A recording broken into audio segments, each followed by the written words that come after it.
Hello and welcome back to the channel. My name is Ricky Fraley and on this channel I like to talk about true crime. This week I'll be talking about a case that happened last year and that I took a great interest in as it was going on, and I guess it's still going on currently right now. Every year countless people go missing on or around military bases here in the United States of America. It's a huge problem that I don't think gets the media attention that it deserves, really. Sometimes it's because they're simply forgotten about as they slip through the cracks, and sometimes it's because crooked military commanders and leadership and even politicians will help try to cover up the disappearances. Last year, as I said, one of these cases took the country by storm. This is that case. But before I get into that, I'd like to remind you all that I do have a Twitter and a Patreon, both of which are listed in the description below. So if you go check those out, I would really appreciate it. But getting into the case. Vanessa Guillen was born on September 30th, 1999 at Ben Taub Hospital in Houston, Texas. Her parents were Rogelio and Gloria Guillen, and they both originated in the Zacatecas state of Mexico. Vanessa did have 5 siblings, and she loved to play soccer and just sports in general. She loved to go for jogs, and she really loved to learn as well. According to her family, she graduated from the Cesar E. Chavez High School in 2018 in the top 15% of her class in performance. So she was a smart girl. Vanessa did feel the call to duty of her country and enlisted in the U.S. Army after graduating high school that year in 2018. She chose to become a 91 Foxtrot, or a 91F, that's the MOS, the Military Occupational Specialty identifier. Everybody who's in the military has one of these. I believe the Navy and the Marines say them differently. It's just a 4-digit number that basically is the identifier for whatever job you have. A 91 Foxtrot or a 91F is a small arms or artillery repairer. As you can imagine, this job took skill, intelligence, and a good amount of passion, which Vanessa definitely had. Unfortunately, passion, drive, and a self-determined nature couldn't save her from the straight-up failures of her leadership and the predatory nature of some of her fellow soldiers. Vanessa, who had been by this point stationed at Fort Hood or near Killeen, Texas, would make the 3-hour drive back to her hometown, Houston, to visit her family most or just about every weekend. A fellow soldier in her unit by the name of Ryan Landy, whose rank I couldn't determine, I'm sorry, told 2020 in an interview that he and Vanessa had become friends almost instantly upon her arrival to their now shared unit. Landy told them, "She didn't talk to too many people, but I guess apparently I'm kind of funny sometimes, and she'd crack up all the time. Like, her laugh was very, very contagious." Another soldier in their unit, named Batavius Hightower, said that they would often train together, going for runs. They would run for 2 or 3 miles at a time, and that Vanessa would always be ahead at the end of the run, so she would always beat him. Another person that was interviewed throughout the case was her recent fiancé. He had proposed to her in March of 2020 and said that she had remarkable strength and a huge commitment to physical fitness. So great was her commitment to physical fitness that when the gyms closed down due to the situation that caused everything to close down, I'm not sure if I can actually even say that on YouTube still, but when everything closed down, the gyms closed down too, and that frustrated her to the point that, according to her fiance, she asked him to let her pick him up so that she could do squats with him on her shoulders. She wanted to do squats that bad, and I find that kind of funny. I find that hilarious, actually, that she's willing to pick up another human being just to be able to do weighted squats. That's the kind of person I aspire to be, that level of motivation. In fact, I have a feeling that she and I probably would have been friends as well back when I was in the Army, as there was just a little bit of overlap between our times in the military. You see, Krux, the fiance, first met her at her quinceañera, which is like a Sweet 16 party, if you don't know what that is, but it does happen at the age of 15 instead of the age of 16. Krux would see his fiancée, for the last time on April 19th, 2020. He's quoted as saying, "She told me, 'I love you. Good night.' Then, the next day, she woke up, like at 5 in the morning to leave to Fort Hood. I was still asleep, but I remember she gave me a kiss, and she left." That's from one of those weekend trips to go see everybody, of course. So she was returning to Fort Hood for the duty week, and then I assume she would have gone back down the next weekend to spend more time with her family. Hightower, from the interviews before, said that he had plans to go hiking with Vanessa on April 22nd, so 3 days later. I assume if the 19th was a Sunday, that would be the Wednesday. She suspected that the day was only going to be a half day, as there wasn't very much to do, so they would have had an early release from their work that day to go do whatever they wanted to, pretty much. Hightower said that the last time that he got any kind of communication from her was a text message that he had received from her phone that morning. The text was just of the forecast for the day, the weather forecast, and it said that it was going to rain that day. Major General Donna Martin was able to confirm that Vanessa reported for work that day at the motor pool, and that from there she went to the arms room. The arms room, for lack of a better term, is kind of like a giant bank vault, like the ones you see in movies where it's just a giant room with a big vault door on it.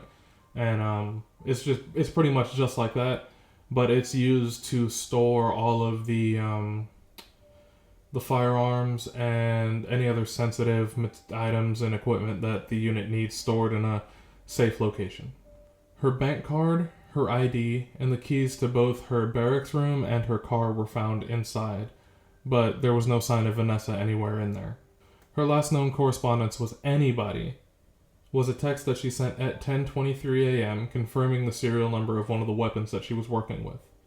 Later that day, at 6 p.m., or 1800 if you don't use the 12-hour format, or if you use military time, Hightower went to go look for her. She wasn't in her room as he went and knocked on her door, and her roommate answered, saying that she wasn't there. But her Jeep was still in the parking lot, which gave him a bad feeling. Hightower and Landy, the other friend from the interview, both grabbed their keys and went looking for her, reportedly covering almost the entire base. And Fort Hood is not a small base in the slightest, so they had a lot of ground to cover. They did go and check the route that she normally ran when she was training, and they went to the motor pool to see if she got locked in there on accident. At the same time, her fiancé Krux and Vanessa's little sister, Mayra, figured that something was wrong, and they started to drive towards Fort Hood, as Vanessa hadn't answered anyone all day, which was out of character for her. Hightower said that around 10 p.m. or 2200, again, he found out that the last person that Vanessa worked with that day was one specialist, Aaron Robertson. Hightower called Robertson, who acted like the phone call had just woken him up, and said that he hadn't talked to her while he was in there, in the arms room. He was acting upset that everyone seemed to be blowing up his phone over Vanessa being unable to be found. The next morning, the MPs, the military police, and the Army's CID, Criminal Investigation Division, arrived. Krux and Vanessa's sisters went around and tried to spread the word to people by handing out missing posters with Vanessa's picture on them in order to try to help the investigation by getting more eyes on the situation, essentially. After 2 days had passed, however, Vanessa was officially listed as AWOL, which in the military means absent without leave, basically saying that you ran away or you're off doing whatever you want to do without telling anybody or without getting permission. When Robinson was questioned by investigators, he said that Vanessa had left the arms room after finishing the task that she was working on, and he hadn't seen her after that, but that also he had spent the night with his girlfriend, Cecily Aguilar, who lived off base. Cecily, when contacted, did corroborate this story. It wasn't until almost a month later, on May 18th, that two witnesses came forward with some useful information. They said that they saw Robinson leaving the arms room struggling with a tough box. And a tough box is just like a large case or a trunk that is used to transport, like, equipment or, pretty much just anything that needs to be transported. It's just a big case or a big trunk. He reportedly loaded the tough box that he was struggling with into his car and drove away. Robertson did allow investigators to search his phone. Gloria Guillen, who is Vanessa's mother, told reporters that Vanessa had confided in her that she was being sexually harassed, but didn't report it because she was scared of potential retribution from her chain of command. She also reportedly told her friends about the situation. Before I go any further, the Army has a large problem with this kind of thing, and I, as well as numerous other former and current soldiers and the public in general, don't think that the Army leadership is doing a good enough job in addressing the situation and trying to prevent this thing from happening amongst the ranks. I'm not just talking about the harassment and potentially the assault situation that usually follows the harassment if it goes on long enough, but also the missing persons cases. The harassment and assault often gets suppressed, and the missing persons cases often get filed as AWOL or potentially even desertion cases. This effectively kills any further investigation into potential foul play on the cases.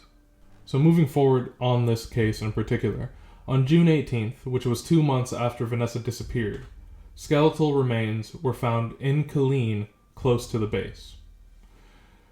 These remains were determined, however, to not be those of Vanessa. They were the remains of another soldier, a young man by the name of Gregory Morales. He had been missing since August of 2019, almost a year before his remains were found during the Vanessa Guillen investigation. Gregory Morales was classed as a deserter, and as I said, that effectively kills the investigation into foul play in connection with the case. They stopped looking for him, and if it weren't for this situation, they might not have found him. As the investigation continued, investigators hammered Landy and Hightower, seemingly trying to prove that they were the responsible parties, until they learned that Robinson's phone had been pinged at a location near a bridge about a half hour away from Fort Hood on the night of Vanessa's disappearance. The investigators went there and found a burn pit that contained a tough box that was not completely burned. The pit was almost 3 feet deep, but did not contain any human remains. Cadaver dogs, however, did indicate that a body may have been thrown into the water. It was also determined that Robinson called Aguilar multiple times that night. This was explained away, however, by them saying that he was just trying to help her find her phone by calling it. Investigators and volunteers searched along the Leon River, which is the river where the bridge was, that was beside where they found the burnt tough box, but they had little to no success until June 30th. On June 30th, a construction crew that was working on a fence detected a foul odor in the area. They called the authorities, and Texas Rangers and Fort Hood CID arrived to find 3 separate sites where the ground was disturbed and concrete had been poured. They had found the remains of Vanessa. Aguilar cracked. She told investigators that Robinson had called her that night to help him take care of the body, which was in the tough box, like the witnesses said. She saw the body in the box, and they drove out to the site where it was found and dismembered her and buried her there. They then returned 2 days later to pour the concrete.